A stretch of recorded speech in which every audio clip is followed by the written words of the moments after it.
Martin, huge congratulations. A roller coaster of the last hour for yourself up on that stage. How would you sum that one up?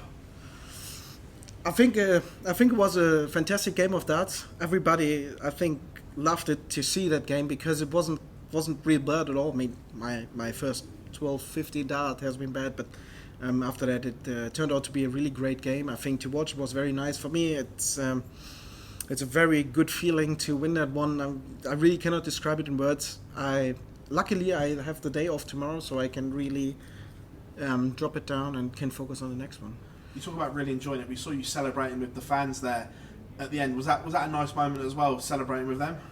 I mean, it's always in the end they kind of started to booing and whistling, and I know it from the German crowd as well. But obviously the Germans don't do it against me, and I heard so many players complaining about that, about the noise that they're booing and whistling, and I'm thinking, okay, of course it's disrupting you in your game. It's not pushing you, but for me, I'm still up there and I still can throw the darts and I want to hit them when I can, and that's what I did. So I was like, come on then, you can do it, doesn't matter to me because I'm still throwing.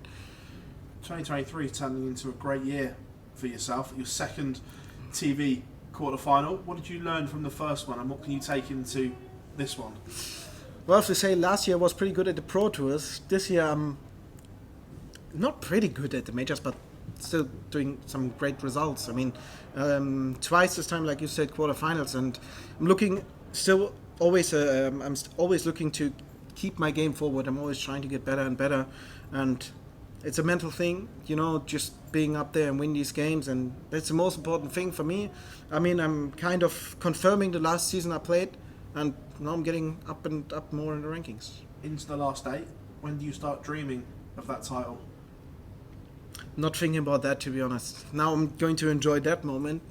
It means a lot to me, for myself as well. And like I said, going to take the day off tomorrow, going to drop that down, going to take that feeling, going to delete it in one way, and then going to focus on the next one.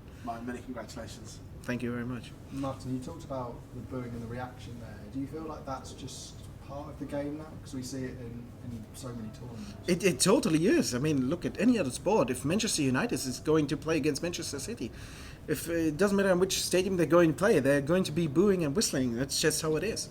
Right now, for example, in Germany, we don't have that big winner. Obviously, we had some good results, great results, but we never had that big winner who is going to win probably like the Grand Prix, probably like the World Championship. Now I reached the quarters here. Gabriel reached the semis over there in the Ellipelli, but we never had that one big gun like Michael van Gerwen Prize. So obviously the fans want us to go further and further and further, and so they're going to treat the opponent. But like I said in the interview before, it's in everyone's hands. Everybody has the chance to throw. It's just part of sports, isn't it? So do you think once we see German winner in the TV event, it will get less, the booing?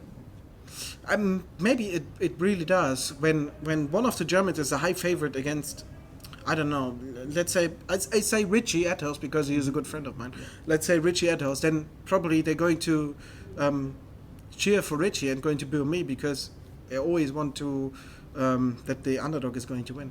And for yourself, you seem to be dealing with these pressure situations really well now. Is that something that you've worked on?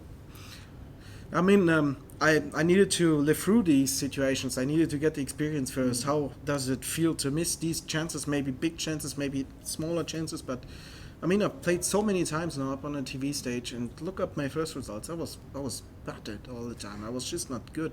I've been beaten so many times, nearly to 0, and I needed to learn it. And now I'm in a total other position. Maybe I'm going to play in 2 days again, and a quarter is not going to hit anything. Maybe it is like that, but I still believe when I have these, maybe if I have this one dart at double 10, I'm going to hit that. Thank you. Martin, the 160s checkout, did you sense then that the game had changed? Well, I was sure about the fact that if I'm going to hit that, I'm going to win this set, because I think it was for 2-1 and a break, so I had to throw in the next one. And I thought, well, I had the 160 already in this tournament. Why not the second time? And the first one went in, and so I thought, right, just go again, like repeat it. And yeah, went in, and good for me. It's been mentioned your second major quarterfinal of the year. How confident are you that you can take the next step now and make a semi-final? Well, the next task is not going to be easy, isn't it? I mean, we're talking about the best players in the world and quarterfinal in this tournament where you have to go in a double to start the leg and also to finish it. And it's going to be Christoph Ratajski or Gervin Price. Both can play really well, and I'm looking onward to my own game. If I play my own game, then I think I have a chance to win a couple of legs, and that's the most important thing. If it was to be Gerwin, you obviously beaten him on the Euro Tour this year, so no fear there. I mean, not fear in a way of like human-wise, but obviously like fear or respect in a playing-wise, because he is a great player. He still plays really good darts, and I know that I'm definitely the underdog against Gervin Price, and I have to play at my very best to beat him. But like I said before, I believe in it. I hope so. I can do that. If I don't, so be it. I tried my best. Okay, thanks, Martin. Thank you. Martin, it's not often that you average 0 after your first 12 darts into a match. What was going through your mind in the first 4 visits when you just come off the practice board and then that's how it started?